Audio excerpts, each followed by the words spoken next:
Hello everyone. तो कल सुबह में आ रहा है खेसारी लाल यादव जी और सपना चौहान का एक बहुत ही बेहतरीन वीडियो सॉन्ग, जिसका पोस्टर आ चुका है और फुल वीडियो सॉन्ग का रिलीज डेट भी आ चुका है।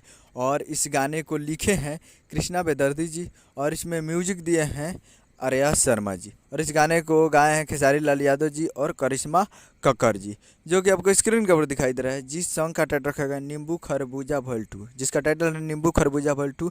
और वीडियो में है खेसारी लाल यादव जी और सपना चौहान जी, फिट में है सपना चौहान जी। तो ये वीडियो सॉन्ग कल सुबह में इसको रिलीज़ किया जा रहा है। कल video song release in on 11 दिसंबर 2023 को सुबह 6:30 AM पे फुल वीडियो सॉन्ग को कल सुबह में रिलीज़ किया जाएगा।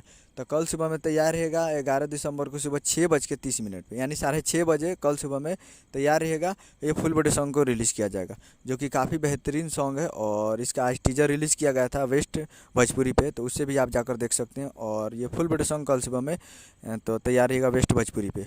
उम्मीद करूँगा वीडियो अच्छा लगा तो चैनल को सब्सक्राइब लगा पसंद करते कैसे खेसारी लाल यादव जी के लेटेस्ट लाते रहे। वीडियो अच्छा लगा तो वीडियो को एक लाइक कीजिए और चैनल को सब्सक्राइब कीजिए। मिलते हैं अगले वीडियो में, तब तक के लिए जय हिंद जय भोजपुरी।